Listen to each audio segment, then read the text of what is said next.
ጋብቻ ጋብቻ በአንድ ወንድና በአንዲት ሴት መካከል በእውነተኛ ፍቅርና በትዳር ዓላማ እስከ ሕይወት ፍጻሜ በአንድነት ለመኖር የሚደረግ የቃል ኪዳን ግንኙነት ነው። በአንድ አረፍተ ነገር የተቀመጠ ሐሳብ ቢሆንም በስድስት መሠረታዊ ሐሳቦች በመከፋፈል መመልከት እንችላለን። በአንድ ወንድና በአንዲት ሴት መካከል በእውነተኛ ፍቅር በትዳር ዓላማ እስከ ሕይወት ዘመን ፍጻሜ በአንድነት ለመኖር የሚደረግ የቃል ኪዳን ግንኙነት ነው። በአንድ ወንድና በአንዲት ሴት መካከል ጋብቻ በሁለት ሰዎች መካከል የሚደረግ ግንኙነት ሳይሆን በአንድ ወንድና በአንዲት ሴት መካከል የሚደረግ ግንኙነት ነው። ሁለት መሆናቸው ብቻ ሳይሆን ጾታቸውም መጠቀስ አለበት። ጋብቻ ካልን በአንድ ወንድና በአንዲት ሴት መካከል ያለ የፍቅር ጥልቅ ግንኙነት ነው። ይህም በከፊል ወይም በሚያመሳስል ነገራቸው ብቻ ሳይሆን በሁሉም የሕይወት አቅጣጫ አንዱ የሌላው የሚሆንበት ሁለንተናዊ የፍቅር ግንኙነት ነው። እንዲሁም አንዱ ለሌላው የሚሰማው ስሜት ጥልቀት ያለው ሆኖ ሁለቱም እርስ በእርስ ከሆነ እንጂ ለሌላ ሰው ሊኖራቸው የማይችል ጥልቅ የፍቅር ስሜት እየተሰማቸው አንዱ የሌላው ለመሆን በሙሉ ፈቃድ እንጂ ምንም አስገዳጅ ሁኔታ ሳይኖርበት አብሮነቱን በመፈለግ ራስን በመስጠትና ሌላውን በመቀበል የሚደረግ ጥምረት ነው። ተፈጥረው የምናያቸው ነገሮች በሙሉ ለራሳቸው የተፈጠሩ አይደሉም። ትርጉም የሚያገኙት ለሌላው በሚሆኑበት ጊዜ ነው። እንዲያውም ማንኛውም የተፈጠረ ነገር የተፈጠረው ራሱን እንዲያገለግል ሳይሆን ለሌላው እንዲሆን ነው። ለምሳሌ ፀሐይ፣ መሬት፣ እጽዋት ትርጉም የሚያገኙት ለራሳቸው በሚሆኑት ሳይሆን ለሌላው በሚሰጡት ነገር ነው። ልክ እንዲሁ አንድ ወንድ በወንድነቱ ተፈጥሮ ያለውን ነገር የእሱ ለሆነችው ሴት ለሚስቱ፣ አንዲትም ሴት በሴትነት ተፈጥሮዋ ያላትን ነገሮች ለእሷ ለሆነው ወንድ ለባሏ ሙሉ ለሙሉ ካልሰጠች የጋብቻ ሕይወትን ትርጉም ያሳጣል። ስለዚህ ጋብቻ አንድ ወንድና አንዲት ሴት በሁለንተናዊ በጥልቅ ስሜት እንዲሁም በሙሉ ፈቃድ አንዱ የሌላው የሚሆንበት ግንኙነት ነው። በእውነተኛ ፍቅር ጋብቻ ፍቅር በሚል ነገር ግን ፍቅር ባልሆነ የስሜት ይዘት ላይ ሳይሆን በእውነተኛ ፍቅር መመስረት አለበት። ፍቅር ማለት እውነተኛ በሆነና በተግባር በሚገለጥ ፈቃድ እንዲሁም በሚተባበር ስሜት ራስን ለሌላ ሰው መስጠት ነው። ጋብቻን የሚሸከመው እውነተኛ ፍቅር በባልና ሚስት መካከል ሲኖር ብቻ ነው። በትዳር ዓላማ ትዳርና ጋብቻ ተመሳስለው የሚነገሩና አንዱ ሌላውን በማስረዳት ሂደት የሚደጋገፉ ቢሆኑም ልዩነት ያላቸው ቃላቶች ናቸው። ጋብቻ በአንድ ወንድና በአንዲት ሴት መካከል የሚመሰረት ግንኙነት ከሌሎች ሰዎች ጋር ካለው የወል ግንኙነት ተለይቶ ከእከሌ ጋር ብቻ መሆኑን የሚያሳይ ሲሆን፣ ትዳር ደግሞ ከሌሎች ተለይተው እርስ በእርስ ብቻ ለብቻ ለመኖር የወሰኑት ሰዎች ያላቸውን የእየዕለት የኑሮ እንቅስቃሴን የሚያሳይ ነው። ማንኛውም ሰው ከማግባቱ በፊትም ሆነ ካገባ በኋላ የግል ኑሮ አለው፣ የዕለት ተዕለት እንቅስቃሴም ያደርጋል። ጋብቻ ግን ግለሰባዊ ከመሆን ያለፈ የጋራ ኑሮ እና የጋራ እንቅስቃሴ አለው። ስለዚህ ጋብቻ በትዳር ዓላማ ማለትም ማንኛውም የሕይወት እንቅስቃሴ የኔ ነው ካሉትና የእሷ ነኝ ካላት ሰው ጋር በጋራ ለመኖር በማሰብ መጀመር አለበት። ለምንድን ነው ያገባሁት? ጋብቻ የተመሰረተበት ዓላማ ምንድን ነው? የሚሉትን ጥያቄዎች ለመመለስ የጋብቻ ዓላማዎችን መረዳት ተገቢ ነው። ትክክለኛ የጋብቻ ዓላማዎች ወይም ምክንያቶች አንድ ከመሆን ሁለት መሆን ስለሚሻል። በሕይወት ሂደት የዳበረ ጉልበት የሚፈልግ ጠንከር ያሉ ጉዳዮች ብዙ ናቸው። ግለሰብም አቅሙን እንዲያጠነክር ረዘም ያለ ጊዜ ሊፈልግበት ይችላል። ትዳር ግን ሁለት ሰዎች ያላቸውን የተናጠል ዕውቀት አንድ ላይ በማድረግ እንዲኖራቸው የሚመኙትን ፍላጎት ባጠረና በተሳካ ሁኔታ ለማግኘት የሚያስችል ምቹ ኅብረት ነው። ሕይወታቸውን የጋራ አድርገው ሁለቱም ጋር በተናጠል የነበረውን አቅም የጋራ ካደረጉት ለአንዱ ሕይወት ስኬት ሲደምሩት ፍላጎቶቻቸው ሙሉነትን ያገኛሉ። አንድ የጋብቻ ሕይወትን በጋራ ሊገጥሙ ሁለቱ ተጣምረዋልና ሁሉም ነገር ውጤታማና የማይከብድ እየሆነ ይሄዳል። ከአንድ ብርቱ ሁለት መድኃኒቱ ይባል የለ። ስለዚህ አንድ ከመሆን ሁለት መሆን ይሻላል።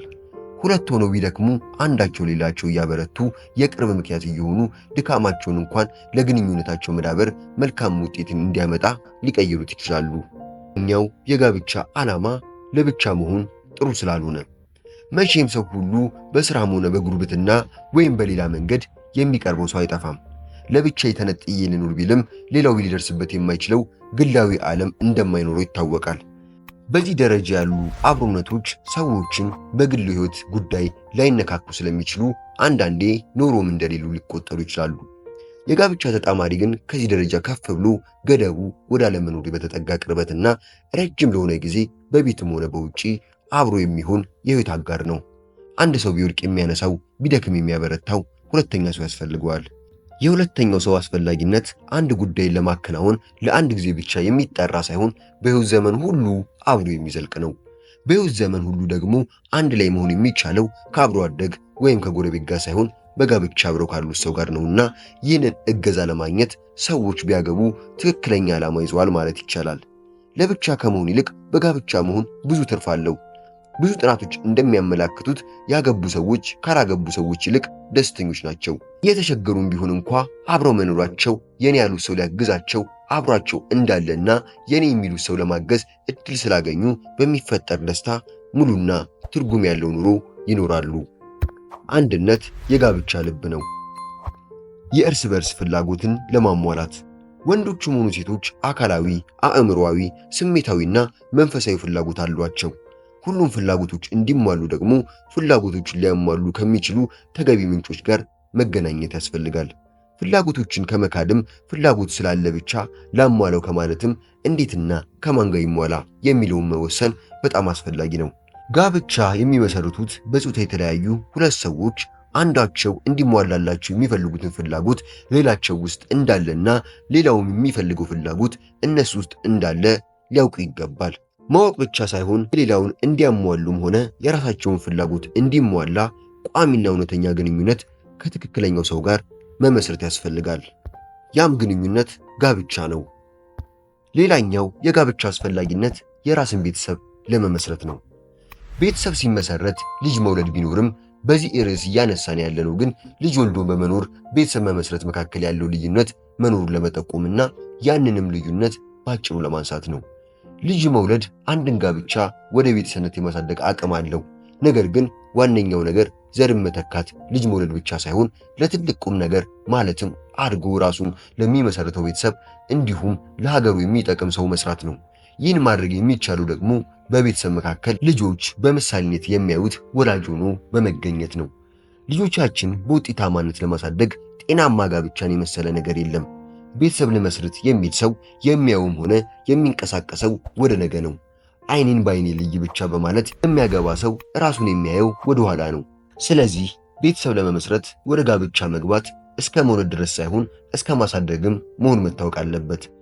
ጤናማ ቤተሰብ የመመስረት ፍላጎት ጤናማ የጋብቻ ምክንያት ነው። ቤተሰብ ደግሞ የማህበረሰብ መሰረት ስለሆነ ጤናማ ቤተሰብ ለመመስረት የሚያስብ ሰው ጤናማ ማህበረሰብ ትልቅ አስተዋጽኦ ያደርጋል።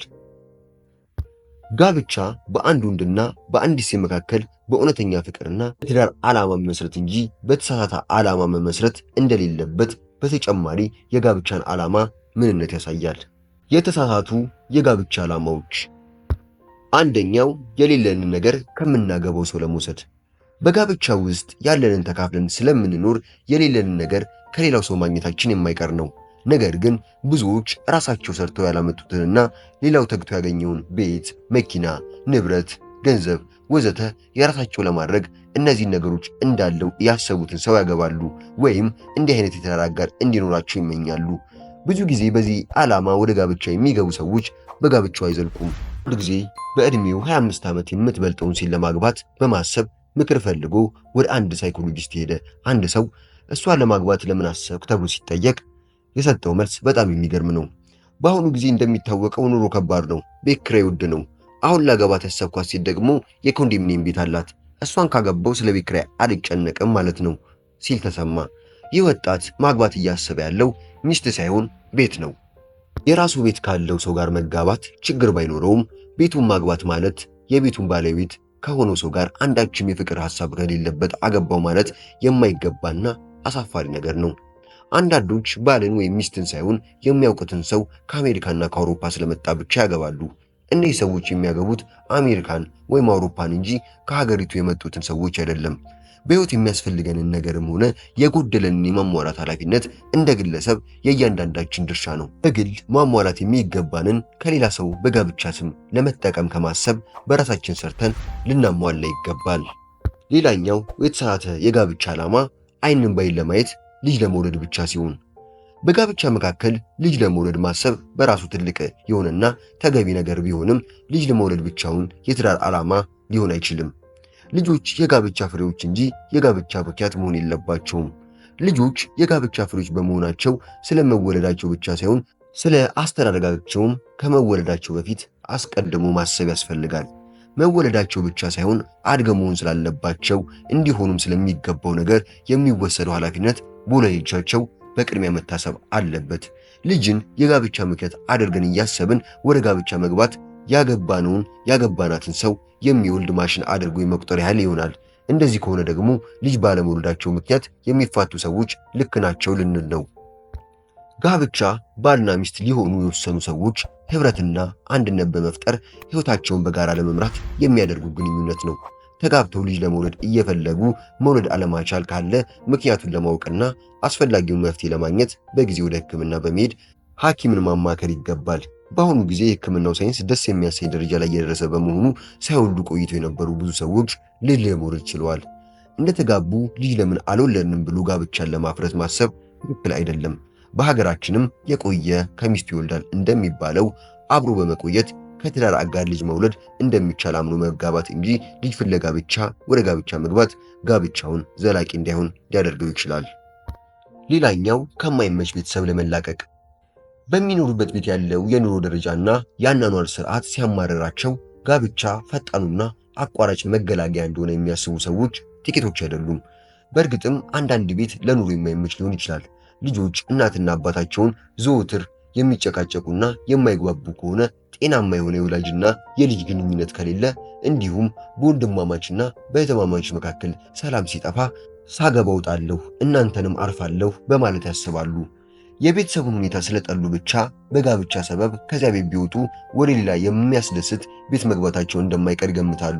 ነገር ግን ስሌታቸው ብዙ ያላካተተው እይታ ያለውና በቂ የሆነ ዝግጅትም ያልተደረገበት ውሳኔ ስለሆነ የሚያስቡትን አይነት ሕይወት የማግኘታቸው ነገር በጣም አጠራጣሪ ነው። ካሉበት ቤት መውጣት ፈለጉ እንጂ ምን አይነት ቤት መስርቼ ከምን አይነት ሰው ጋር ልኖር እችላለሁ የሚለውን በቅድሚያ ስላልተመለሰ ብዙ ጊዜ እንደታየው ያልጠበቁትና የማይመች ቤት ይገጥማቸዋል። የወጡበትና የገቡበት ቤት አንድ አይነት ስለሚሆንባቸው ወደ ኋላም ወደፊትም ሲያዩ የፈለጉትን ሕይወት ስላላገኙት በከፍተኛ ደረጃ ይጎዳሉ። ከማይመች ቤት ለመውጣት ያሰበ ራሱን አጠንክሮና ለራሱ ሕይወት ኃላፊነት ለመውሰድ ፈቅዶ የገቢውን ሁኔታ በማሳደግ ለራሱ ቤት በመከራየት ኑሮን መጀመር አለበት እንጂ በማግባት ለማምለጥ ማሰብ አይገባውም። ከማይመች ቤተሰብ ለመላቀቅ ማግባት ሳይሆን በቂ ገቢ ያለው ሰው ሆኖ ቤት ተከራይቶ መውጣት መፍትሄ ሊሆን ይገባል። ሌላኛው የወላጅ ግፊት ስላለባቸው የወላጆች ተደጋጋሚና የማያቋርጥ ለምን አታገባም ወይም ለምን አታገቢም የሚል ጥያቄ ለተሳሳተ ጋብቻ ምክንያት ሊጠቀስ ይችላል። በዚህ መንገድ ጋብቻ የሚመሰርቱ ሰዎች ራሳቸውን ባሰቡት ሕይወት መስመር ራሳቸውን ባሰቡት ጊዜ የማይንቀሳቀሱ ናቸው። ይህንን ምክንያት ስናነሳ ወላጆች ለልጆቻቸው አግቡ ማለታቸውን እንደ ጥፋት ቆጥረን ሳይሆን አግቡ የሚሉበት መንፈስ ለልጆቻቸው ሕይወት ሳይሆን ለራሳቸው ስም እና ሹመት ፈልገው ከሆነ ስተው ሊያስቱ እንደሚችሉ ለማሳሰብ ነው። አንዳንድ ወላጆች የዳረ የኳለ መባልን በብርቱ ይፈልጋሉ። ይህም ሁሉም ሰው ቢደርሰው የሚመኘው ነው። ቢሆንም በማህበረሰብ መካከል ያላቸውን ስፍራ ከፍ ስለሚያደርግላቸው ብቻ ልጆቻቸውን አግቡ ከማለት ጊዜያቸው ሲደርስ በራሳቸው ተነሳሽነት ትዳርን ማሰብ የሚችሉ እንዲሆኑና ለጋብቻ የበቁ እንዲሆኑ የማድረግ ኃላፊነት ወስደው ልጆቻቸውን ቢያዘጋጁ ይመረጣል። በወላጆች ጫና ወላጆችን ለማስደሰት ብቻ ብሎ ማግባት በራስ ላይ ችግርን መጥራት ነው። ስለዚህ ጋብቻን ስናስብ ብዙ ነገሮችን አስበን ወደዚህ ቤት መግባት አለብን። እንዲሁ እንደምንሰማው በፍቅር መክነፍ ብቻ ለፍቅር፣ ለጋብቻ፣ ለትዳር ውጤታማነት ምክንያት አይሆንም። ሰናይ ጊዜ